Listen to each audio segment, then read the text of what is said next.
Assalamualaikum dan salam sejahtera. Selamat datang ke channel Versible Isyaw.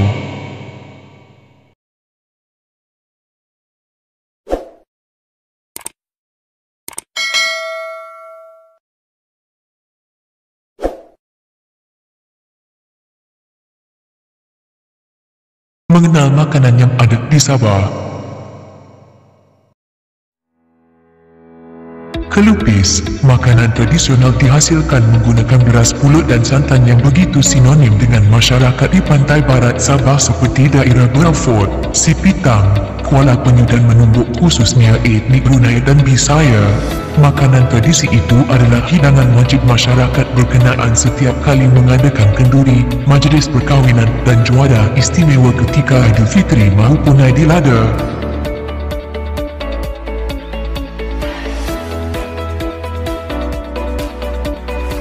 Tapai adalah makanan tradisi masyarakat Melayu bukan sahaja di Malaysia tetapi juga di Indonesia dan beberapa buah negara Asia yang lain. Di Filipina, tapai dikenali sebagai basi binuban, cawa di Kemboja dan caomat di Thailand. Tapai dikatakan berasal dari negeri Sabah dan dipopularkan oleh etnik Kadazan Dusun Murut. Makanan ini selalu dihidangkan kepada tetamu semasa sambutan perayaan atau majlis perkahwinan. Rasanya manis dan sedikit masam.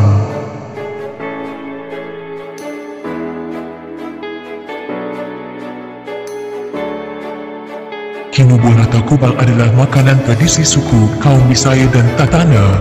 Dihasilkan daripada sagu kering dan kelapa parut lalu dimakan bersama pisang Melaka yang masak. Ranum, ia adalah makanan ruji bagi masyarakat Bisaya dan Tatana suatu ketika dulu dan masyarakat sekitarnya, namun sekarang jarang yang pandai membuatnya.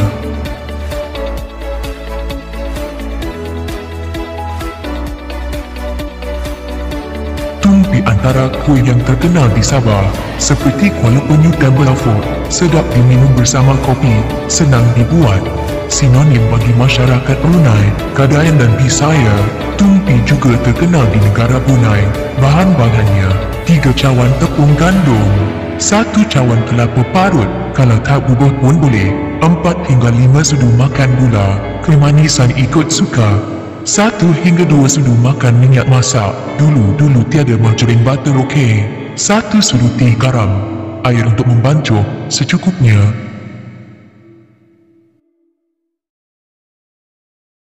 Putu merupakan makanan tradisional masyarakat Bajau di daerah Semporna. Makanan ini berasaskan ubi kayu yang diparut, airnya diperah dan dikukus atau steam. Sehingga masak, masyarakat Bajau menjadikan putu ini sebagai pengganti nasi. Biasanya dimakan bersama kima, tayung, teh, sagul, ikan bakar serta beberapa makanan laut yang lain. Hidangan ini dikatakan mampu membuka selera makan bagi yang menghadapi masalah kurang selera makan.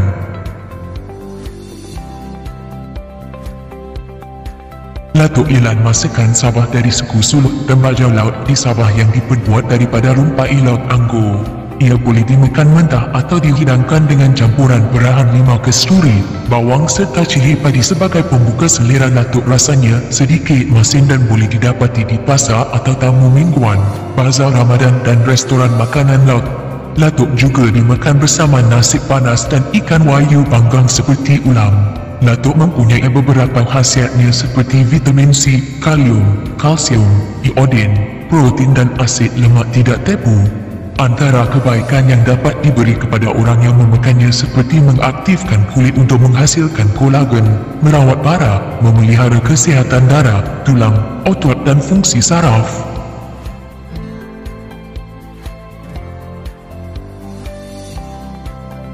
Bosong merupakan makanan tradisional di Sabah.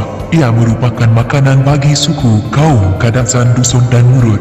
Bosong juga dikenali dengan nama Tian Som dan bagi sesetengah masyarakat Sabah di Ranau ia dikenali dipanggil dengan nama Tinamba. Bosong adalah makanan yang dihasilkan daripada isi ikan mentah atau daging yang dijerut selama lebih kurang 5 hingga 7 hari sebelum dihidang untuk dimakan.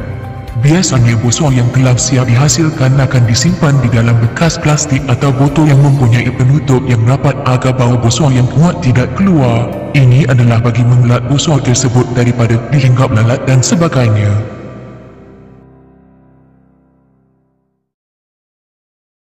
Sagol atau senagol, sinonim dengan masyarakat Raja maupun suluk. Hidangan bernama sagol atau senagol ini merupakan masakan berasaskan isi ikan yang dimasak dengan kunyit. Biasanya untuk menyediakan hidangan ini, ikan yang digunakan adalah terdiri dari ikan wayu, buntal, tombat, pari, kat, petek, ulapai, bangga atau tabulong. Ikan yang digunakan perlu dicelup atau direbus separuh masak bagi memudahkan membersih lapisan kasar pada kulit ikan wayu atau duri pada ikan buntal. Ia juga memudahkan isi ikan hancur supaya mudah dicampur dengan kunyit yang telah dihiris.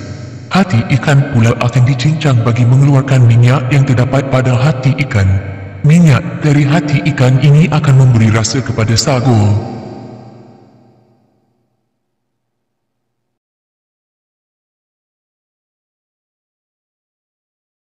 Burasa atau lebih dikenali dengan panggilan buras merupakan salah satu makanan yang popular di pantai timur Sabah seperti sandakan dan tawau. Burasa merupakan makanan tradisional bagi suku kaum Bugis dan ia biasanya dimasak ketika hari perayaan seperti Hari Raya Aidilfitri dan Hari Raya Aidiladha. Burasa sememangnya antara makanan yang dicari dan ditunggu-tunggu ketika hari raya oleh segenap lapisan masyarakat di Sabah. Burasa biasanya dimakan bersama lauk pauk terutamanya lauk serunding dan ayam masak kurma. Hidangan tradisional ini pasti mula bermain di minda anda jika sebut sahaja tentang hidangan tradisional Sabah, bukan? Hinavu-ginapan atau lebih dikenali dengan hinavu ini merupakan antara makanan tradisional yang terkenal bagi suku kaum Kadazan Dusun. Ambuyat, di Sabah dan Sarawak, hidangan ini dikenali dengan linun. Namun secara amnya, hidangan ini selalunya dipanggil ambuyat. Hidangan ini cukup terkenal di negeri-negeri benua seperti Sabah dan Sarawak dan juga di negara Brunei sendiri. Barabo atau berobok merupakan makanan tradisi suku kaum Bugis di Sabah. Secara ringkasnya, barobok ini merupakan bubur jagung yang cukup sesuai dimakan pada waktu sarapan. Noonsong, hidangan tradisi ini cukup terkenal di kalangan kaum Kadazan Dusun di Sabah. Noonsong bermasuk jeruk dalam bahasa Melayu. Ikannya mempunyai berbagai jenis. Ada noonsong sada, ikan, noonsong bang-bangan, buah, dan noonsong tuhau, ulam. Pinasekan atau pinasekan sada ialah makanan tradisi Sabah yang cukup terkenal di kalangan suku kaum Kadazan Dusun. Sada di sini bermaksud ikan, jadi pinasekan ini selalunya dihidangkan bersama ikan basung. Tuhau merupakan makanan tradisi suku kaum Kadazan Dusun di Sabah. Ianya sebenarnya sejenis jeruk yang diperbuat daripada pokok tuhau, sejenis halumnya. Dari situlah hidangan ini mendapat namanya. Linaput atau juga disebut linuput merupakan salah satu makanan tradisi bagi suku kaum dusun dan merupakan makanan tradisi turun-temurun sehingga ke hari ini. Linaput dalam bahasa Kadazan membawa maksud dibungkus ketat yang mana linaput merupakan makanan berupa nasi yang dibungkus ketat dengan menggunakan daun terap atau doringin. Linaput biasanya dibuat dengan menggunakan nasi putih yang dibungkus bersama-sama bahan lain seperti keladi atau gaul, labu manis dan ubi kayu. Selain itu, ia juga boleh dimakan bersama sayur tumis dan ikan kering agar dapat menambahkan lagi berisannya. Penggunaan daun terap atau doringin untuk membungkus linaput akan menyebabkan nasi yang dibungkus bersama bahan-bahan lain tadi mengeluarkan bau harum yang semula jadi. Adalah salah satu makanan tradisional bagi suku kaum Lumes yang berada di daerah Tenung. Sinamon merupakan makanan yang berasaskan buah dan terkenal sebagai salah satu makanan pembuka selera. Antara buah-buahan yang biasa digunakan untuk membuat sinamon adalah seperti berikut: buah mangga, buah petik, buah nangka, buah bambangan atau longgong. Bahan yang lain biasa digunakan sebagai bahan tambahan adalah seperti lengkuas dan garam yang digunakan untuk memberi lebih perisa. Biasanya buah yang telah hiris dan dicampurkan dengan lengkuas dan garam akan dijeruk untuk tempoh beberapa minggu sebelum dihilangkan.